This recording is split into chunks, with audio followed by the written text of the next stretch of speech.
হরে কৃষ্ণ, জয় শ্রীল প্রভুপাদ। তো সুধী ভক্তবৃন্দ, আন্তর্জাতিক কৃষ্ণ ভাবনামৃত সংঘের পক্ষ থেকে আপনাদের শ্রী চরণ কমলে জানাই অনন্ত কোটি দণ্ডবত প্রণাম।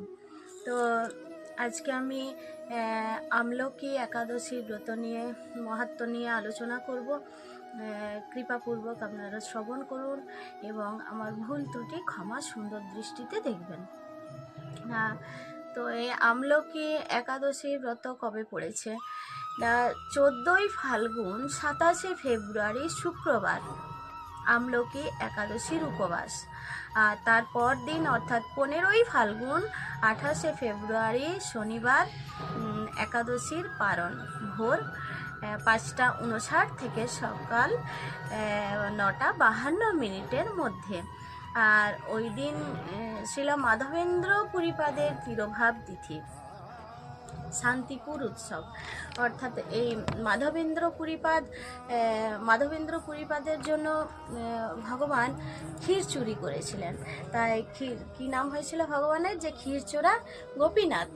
তো চৈতন্য ভাগবতে উল্লেখ আছে যে যদি কেউ এই শান্তিপুরে গিয়ে মাধবেন্দ্র পুরীপাদের শুভ আবির্ভাব তিথিতে কেউ যদি একটুখানি প্রসাদ পায়, অথবা কেউ যদি একটুখানি কীর্তন করে, কি একটু বৈষ্ণব সেবা করে, হরি কথা শ্রবণ করে, ভক্ত সেবা করে, যে কোনো কিছুতে অংশগ্রহণ করলেই কি লাভ হয়, তো সেই কথা স্বয়ং মহাপ্রভু এই মাধবেন্দ্র পুরীপাদের তিরোভাব তিথিতে শান্তিপুরে গিয়ে, যেহেতু অদ্বৈত আচার্যের গুরুদেব ছিলেন মাধবেন্দ্র পুরীপাদ, তো তার গুরুদেবের সেবার জন্য তিনি কিভাবে আয়োজন করেছিলেন। আর এই আয়োজন দেখে শ্রী চৈতন্য মহাপ্রভু স্বয়ং আমাদের জন্য কথা দিয়েছেন, যে এই কথা চৈতন্য ভাগবতের অন্তখণ্ডে 4th অধ্যায়ে শ্লোক নাম্বার 508-এ এই কথা উল্লেখ আছে। তো যে কি আছে না, শুধু খেলেই গোবিন্দর ভক্তি হয়ে যাবে। অর্থাৎ ওখানে যে শান্তিপুরে যে কেউ যদি প্রসাদ পায় এই দ্বাদশীর দিন, তাহলে কৃষ্ণ ভক্তি পাবে, গোবিন্দ ভক্তি পাবে। তো যাই হোক, আমি আর আগে যাচ্ছি না। তো আপনারা যদি পারেন, যদি সম্ভব হয়, অবশ্যই এই শান্তিপুরে গিয়ে এই দ্বাদশীর দিন, গোবিন্দ দ্বাদশীর দিন, আমলকি একাদশীর পরের দিন যদি সম্ভব হয় অংশগ্রহণ করুন। খুব আনন্দ পাবেন, গোবিন্দ ভক্তি পাবেন। তো আমি এখন এই আমলকি একাদশীর মাহাত্ম্য বলছি, তো আপনারা শ্রবণ করুন। তো মহারাজ যুধিষ্ঠির ভগবান শ্রীকৃষ্ণকে জিজ্ঞাসা করছেন যে এই ফাল্গুন মাসের শুক্লপক্ষের একাদশী যে নামে বিখ্যাত, তা বর্ণনা করুন। তো তদুত্তরে ভগবান শ্রীকৃষ্ণ বললেন যে হে মহাভাগ যুধিষ্ঠির, মান্ধাতার প্রশ্নের উত্তরে মহাত্মা বশিষ্ঠ এই একাদশীর মহিমা কীর্তন করেছিলেন। তো আমরা এই মান্ধাতার কথা ভাগবতমের 9ম স্কন্ধে পাই। তো আপনার কাছে এখন আমি সেই কথা বলছি। তো এই একাদশীর নাম আমলকি একাদশী। বিষ্ণু লোক প্রদানকারী রূপে এই একাদশী বিশেষভাবে মহিমান্বিত। তো এই একাদশীর দিন আমলকি বৃক্ষের তলে রাত্রি জাগরণ করলে সহস্র গাভীদানের ফল লাভ হয়। হরি বল।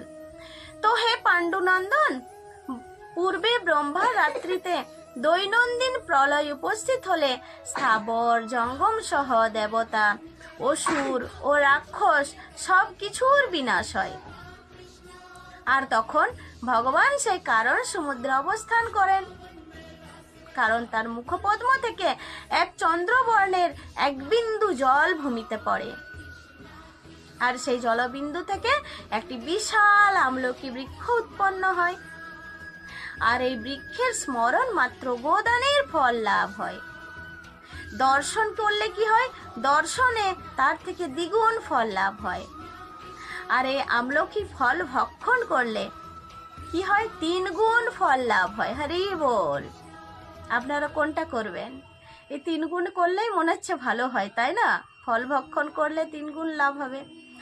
তো এই আমলকি বৃক্ষে ব্রহ্মা, বিষ্ণু, মহেশ্বর সর্বদা অবস্থান করেন। আর এই আমলকি বৃক্ষের প্রতিটি শাখা প্রশাখাতে বা পাতাতে ঋষি, দেবতা ও প্রজাপতিগণ বাস করেন। আর এই আমলকি বৃক্ষকে সমস্ত বৃক্ষের আদি বলা হয় এবং তা পরম বৈষ্ণব রূপে বিখ্যাত। অতএব এই শ্রেষ্ঠ ব্রত সকলেরই পালনীয়। তো এখন এই ব্রতের একটি অদ্ভুত ইতিহাস আপনার কাছে বর্ণনা করছি। তো প্রাচীন কালে বৈদিশ নামে এক প্রসিদ্ধ নগর ছিল, আর এই নগরে চৈত্ররথ নামে এক রাজা বাস করতেন। আর এই চৈত্ররথ রাজা চন্দ্রবংশীয় পাশবিন্দুক রাজার পুত্র রূপে তিনি জন্মগ্রহণ করেন। তো তিনি অত্যন্ত শক্তিমান ও ঐশ্বর্যশালী ছিলেন, আর শাস্ত্র জ্ঞানেও তিনি ছিলেন সুনিপুণ। তো তার রাজ্যের সর্বত্রই মনোরম আনন্দপূর্ণ এক দিব্য পরিবেশ লক্ষ্য করা যেত। তো তার রাজ্যের প্রজারা ছিলেন বিষ্ণু ভক্তি পরায়ণ, সকলেই একাদশী ব্রত পালন করতেন।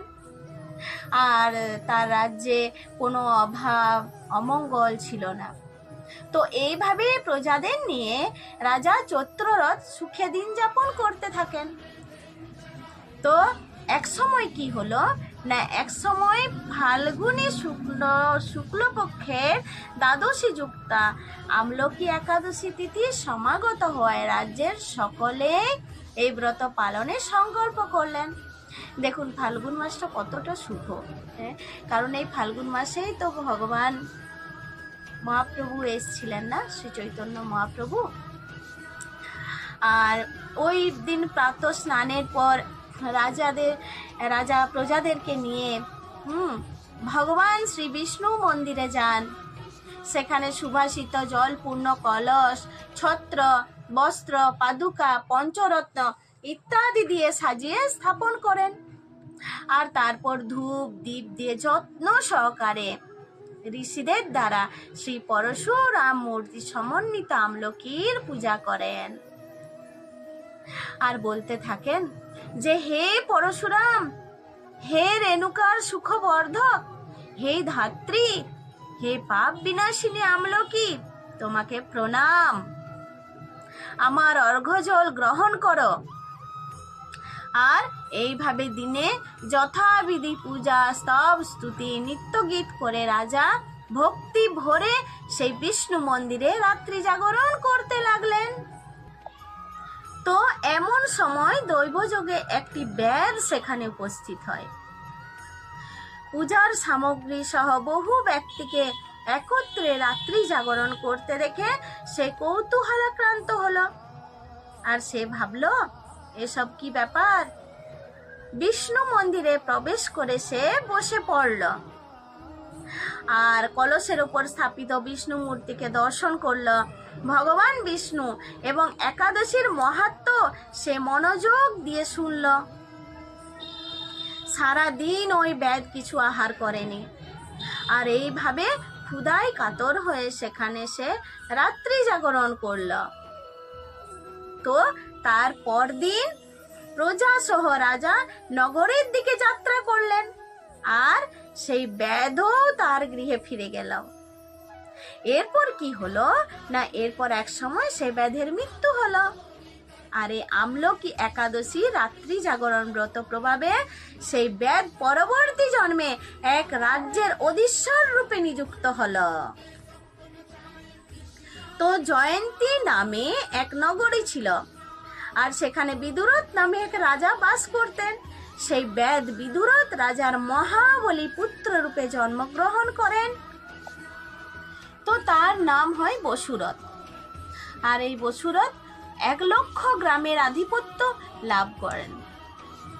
তো তিনি ছিলেন সূর্যের মতো তেজস্বী, চন্দ্রের মতো কান্তিমান ও পৃথিবীর মতো ক্ষমাশীল। তো ক্ষমাতে প্রথম, শক্তিতে প্রথম, আর দেখতেও খুব সুন্দর, কারণ সে পূর্বজন্মে এই আমলকি একাদশী করেছিলেন। এই আমলকি একাদশীর মাহাত্ম্য শ্রবণ করেছিলেন। আর এই একাদশী করা মানেই বিষ্ণু ভক্তি পরায়ণ। তো বিভিন্ন সদ্গুণে ভূষিত বসুরথ পরম বিষ্ণু ভক্তি পরায়ণ। আর এই মহাদাতা রাজা একবার শিকার করতে গিয়ে পথ ভুলে যান। গভীর জঙ্গলের মধ্যে ক্ষুধায় পীড়িত হয়ে তিনি ক্লান্তিবশত শুয়ে পড়েন। আর এমন সময় কতকগুলি পর্বত নিবাসী মেলেচ্ছ রাজার কাছে এসে নানাভাবে উৎপীড়ন করতে থাকে। রাজাকে তাদের শত্রু মনে করে তারা তাকে হত্যা করতে চেষ্টা করে। আর এই পূর্বে এই রাজা আমাদের পিতা মাতা পুত্র পৌত্র সবাইকে মেরে ফেলেছে, আমাদের গৃহ ছাড়া করেছে। আর এইরকম বলতে বলতে মেলেচ্ছরা রাজাকে হত্যা করতে উদ্যত হয়। তো তারা বিভিন্ন অস্ত্র শস্ত্রে তাকে আঘাত করতে থাকে। কিন্তু আশ্চর্যের বিষয় যে তাদের সকল প্রচেষ্টা ব্যর্থ হয়, রাজার কোনো ক্ষতি তারা সাধন করতে পারেনি। তো তখন রাজার শরীর থেকে নানা অলঙ্কারে বিভূষিত এক পরমা সুন্দরী স্ত্রী মূর্তি আবির্ভূত হন। আর ওই মহাশক্তিধারিণী নারী অল্প সময়ের মধ্যেই সকল পাপী মেলেচ্ছকে নিধন করল। আর তখন রাজার নিদ্রা ভঙ্গ হলো, অর্থাৎ রাজা তখন ঘুমোচ্ছিলেন। আর এই ভয়ানক হত্যাকাণ্ড দেখে রাজা অত্যন্ত বিস্মিত হলেন। স্বাভাবিক, আমরা যদি ঘুমোতে ঘুমোতে খারাপ কোনো কিছু স্বপ্ন দেখি, ঘুম থেকে উঠে আমরাও তো এরকম অবাক হয়ে যায় না, তাই না? তো সেই রকম যে তিনি বলতে লাগলেন, রাজা বলতে লাগলেন, আহা, আমার শত্রুদের হত্যা করে কে, আমার প্রাণ রক্ষা করলো, এমন কৃপালু কে আছে? আমি তার প্রতি আমার কৃতজ্ঞতা প্রকাশ করছি। তো এমন সময় দৈববাণী হলো যে ভগবান কেশব ব্যতীত শরণাগতকে রক্ষা করবার আর কে আছে?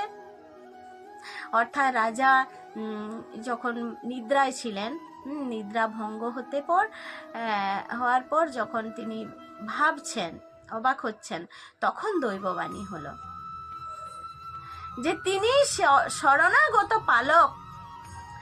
আর এই দৈববাণী শুনে রাজা ভক্তি যুক্ত চিত্তে বাড়ি ফিরে এলেন এবং তারপর প্রজাসহ মহাসুখে ইন্দ্রের মতো নিষ্কণ্টক রাজ্য ভোগ করতে লাগলেন। আর বশিষ্ঠ বললেন, হে রাজন, যে মানুষ এই পরম উত্তম আমলকি একাদশী ব্রত পালন করেন তিনি নিঃসন্দেহে বিষ্ণুলোক প্রাপ্ত হন। হরি বল। তো শুধু ভক্তবৃন্দ, আপনারাও এই আমলকি একাদশী যত্ন নিষ্ঠা আনন্দ সহকারে পালন করুন, ভক্তি ভরে পালন করুন। আর এই আমলকি ব্রত নিজেরাও পালন করুন।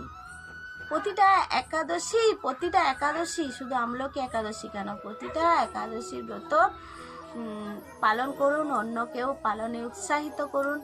কারণ নিজে তো করছেন, একটা তো ফল পাচ্ছেন একাদশীর, আর অন্যকে যদি একাদশী করান, ব্রত পালন করান, সেটাও আর একটা ফল পাবেন।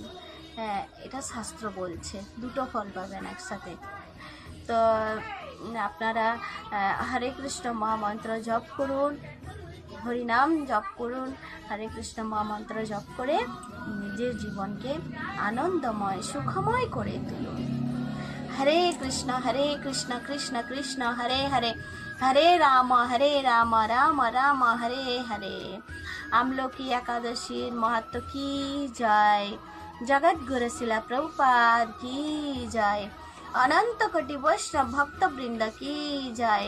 নিতাই গৌর প্রেমানন্দে হরি হরি बोल।